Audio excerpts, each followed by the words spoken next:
Сәлем оқырман, Сәуленің арнасына қош келдің. Арнама тіркеліп, лайк басып, қолдауды ұмытпа.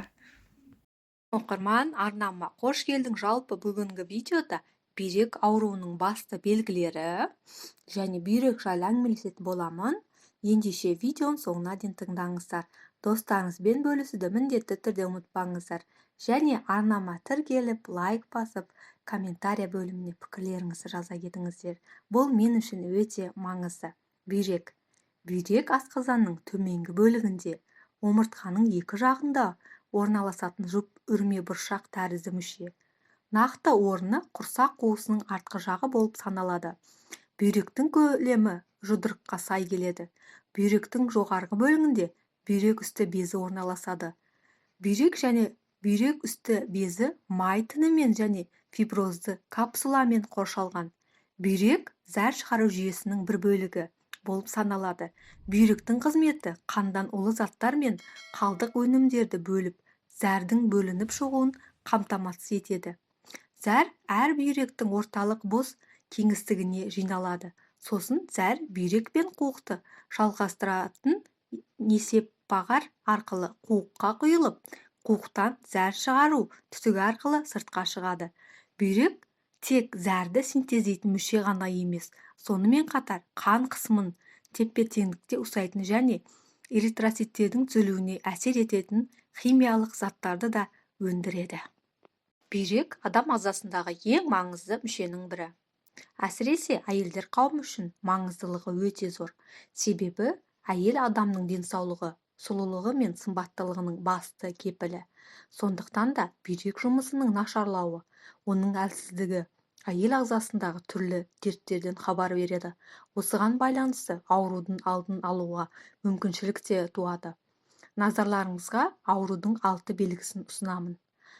Бірінші, бүйрек әлсіздігінен бет, аяқ-қол, көздің айналасы ісіп кетеді. Бүйрек ағзадағы суды реттейтіндіктен оның жұмысы бұзылса, қан айналымы нашарлайды.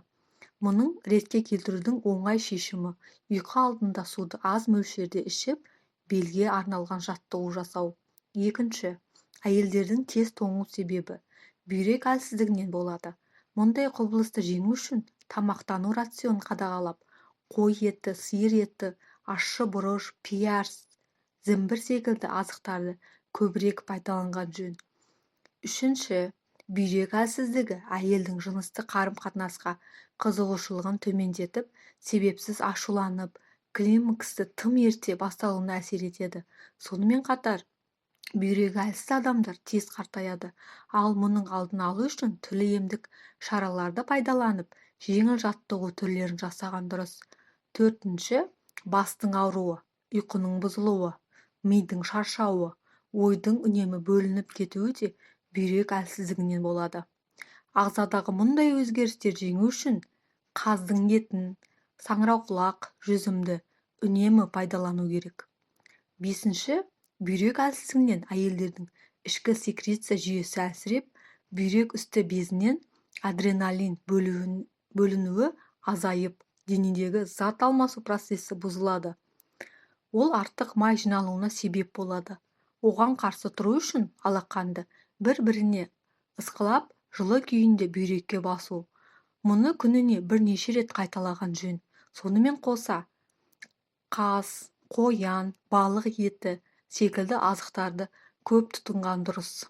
Алтыншы, бүйрек әлсіздігінен қан қысымы артады. Мұндай белгілер байқалысымен аурудың алдын алып, дәрігерге көрініп, емдік шаралар қолданбаса, бүйрек істен шығып, өмірге қауіп төндіруі мүмкін. Өз денсаулығыңыз өзіңіз қолыңызда. Сіздермен болған Сәуле, назарларыңызға рахмет. Комментарияға бүйрек жайлы пікірлеріңізді, ойларыңызды жазып кетсеңіздер. Келесі видеоларға дейін сау, саламат болыңыздар.